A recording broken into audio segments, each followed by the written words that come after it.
Yo! Video games.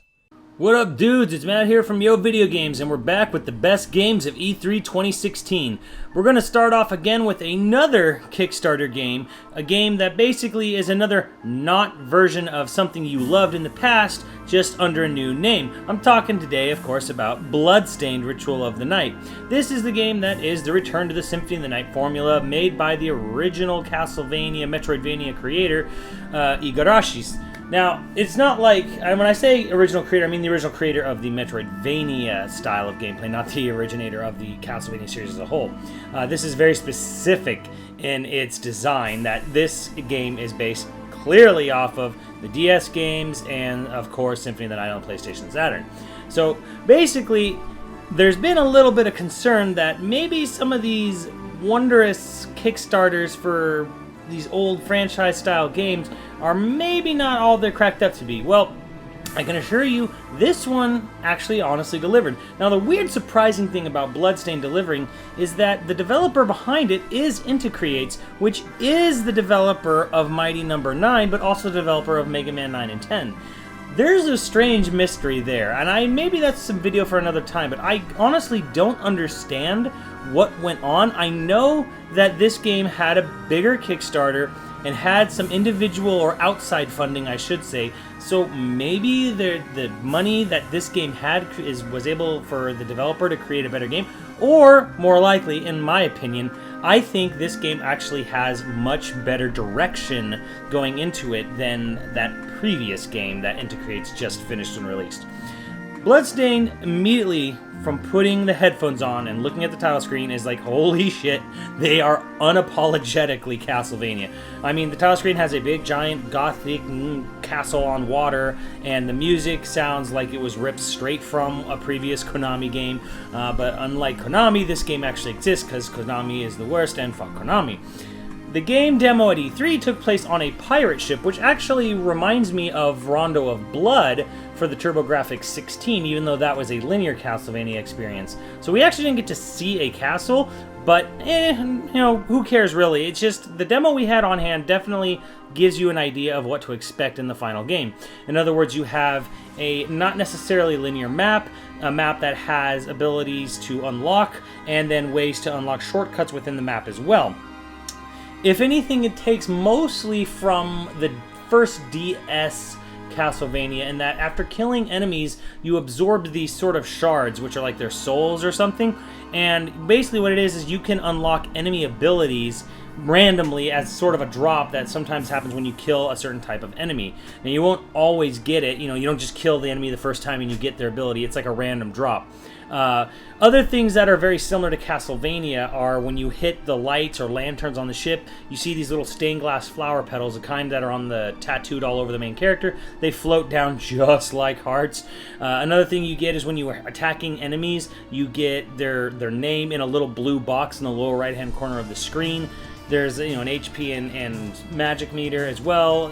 Basically, the magic functions mostly the same way, although there is some slight differences. Like for the fireball magic attack, you can actually aim it with the right analog stick, so that's actually kind of cool. So there's a little more to it than that.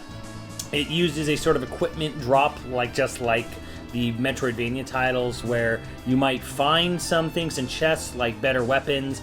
You might find some armor drops, weird. They don't actually show up on the character, though. So, again, keeping in tradition with a lot of other Castlevania titles, like, you get a golden headband or an armband or a necklace, whatever. It doesn't actually show up on the character model. The game actually is not 2D, which might disappoint some, but it's actually coming together fairly well, especially in light of the fact of that other game that just, for some reason, didn't look anywhere near like its concept artwork nor its early test demos. This is using the Unreal 4 engine, I believe. Well, I was playing it on Xbox One, which was really odd that the only version that the show for was the Xbox One version, but whatever. Xbox One has a pretty great controller, so I'm not too mad about that. You can use the D-pad, of course, which is fantastic. I would be interested to see what the Vita and Wii U versions look like as they're being developed by Armature Studios, which I think is a really smart idea. Rather than trying to stretch the small developer so thin and then port a game on an engine that doesn't even natively run on the Wii U, it was going to result in a really shitty version of the game. So having a separate developer come in and be like, okay, we're going to take the design of your game and then make it our own version run on the Wii U is really cool, but I would really like to see what that looks like. That being said, the game is not any sort of major looker. It looks good. It looks like it's artwork. The main character animates really well. One thing I was really concerned about from the early videos they were starting to release not too long ago was that the jump floating looked really extra floaty. I don't know how else to describe it. Like, the hang time in the air seemed even worse than it was on the original games. Now, I'm not saying it was bad. That's probably the wrong way of putting it. It's just that, holy crap, you actually seemed like you were in low gravity. The show floor demo actually didn't seem to have that problem. It actually seemed like you did actually jump faster, fall a little bit faster. A lot, just getting a lot closer to that classic Metroidvania float jump physics. It's actually working out pretty well, even though it is a fully 3D game. You do have the actual tactics that work where you do like a short hop, attack, and then immediately attack once you land. It's basically get 2 hits out in real rapid succession. That actually works just well in this game. You get a variety of weapons if you look for them. You have a sword, and you have like these kung fu boots, which you actually get to kick, which is actually pretty cool. So it definitely has a little bit of that humor, at least early on in the game. The last boss was this weird, I don't know how to describe it other than a big Japanese, big anime titty version of Ursula from Little Mermaid, but a little more disgusting and scary, and has like a big mouth on her gut with, right above her tendrils, and but the boss wasn't actually that hard. I think that's probably the only thing of concern right now from this demo, is that it really wasn't that hard. But then again, how hard really were the Metroidvania tiles, especially at the beginning? The difficulty is definitely something that would come in later. Now, you could die in this game. It wasn't a total cakewalk. And I definitely had to use some healing potions on the boss after getting hit a couple times, but it wasn't any sort of massive challenge, which is probably just fine, because again, it's probably an earlier area of the demo, or early area of the game in total, so I'm not really too concerned about that at all. The lighting is looking pretty good. The shading is actually looking really good. I like the fact that they're aiming for a sort of Guilty Gear Exard look to the game. It's obviously nowhere near that quality, but it's definitely a step in the right direction. Everything, though, from the sound design, sound effects, to just enemy look, enemy AI, everything, the placement, everything it just screams Castlevania. Like, this basically, because the Castlevania game started to go off of the classic Belmont versus Dracula storyline and started to introduce new characters. You had odd things from Order of Ecclesia and stuff like that. Because of that, it actually doesn't feel like, hey, this is not Castlevania. In the way that Ukulele is not Banjo-Kazooie. Like, it clearly doesn't look like Banjo-Kazooie. Like, it's almost like hey, here's a brand new platformer from Rare. We'll get to that in a bit. This one actually doesn't feel like, hey, it's not Castlevania. It actually just feels, this is Castlevania. This is just like Order of Ecclesia, where we have a basically non-Belmont character that could have fit easily. This could have been a game that could have come out on a console, could have been published by dirtbag Konami if they weren't so dirtbaggy, and actually nobody would have known the difference. So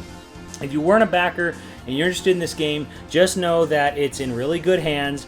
Iga has not actually lost his touch at all. He was there almost the whole fucking show, just standing by his game, him and some of the other designers, and it was fantastic. I actually really loved the game. It's turning out extremely well. It's extremely promising. It looks good, it sounds good, and the difficulty, I'm sure, is going to ramp up by the end of it. This is a game you want to play with headphones, because it definitely sounds like a Castlevania style. I wish I knew who was composing it, but I actually don't right now. All I know is that it just sounds really good, the art style is really good, and it's all really coming together. It's nice to see that with Death Stranding, basically, maybe that doesn't really look like a Metal Gear game, but it definitely looks like something that is right the fuck up Konami's, or Kojima's alley. I almost said that. It's nice to see that Iga is basically releasing just, hey, here's another Castlevania, all thanks to us guys, because fuck Konami. So, good to see that their legacy lives on. Maybe, hopefully, someday we'll get a Suikoden revival, or maybe even a Silent Hills revival, but looks like Resident Evil 7 is going to take up that mantle pretty heavily. So, that's all I got to say on Bloodstained. It's coming together well. It's certainly coming together a whole fucking lot better in this early stage than fucking Mighty Number 9, so... That being said, that's all I gotta say on that. Let me know what you guys think in the comments below, and I'll catch you on the channel. Later, dudes!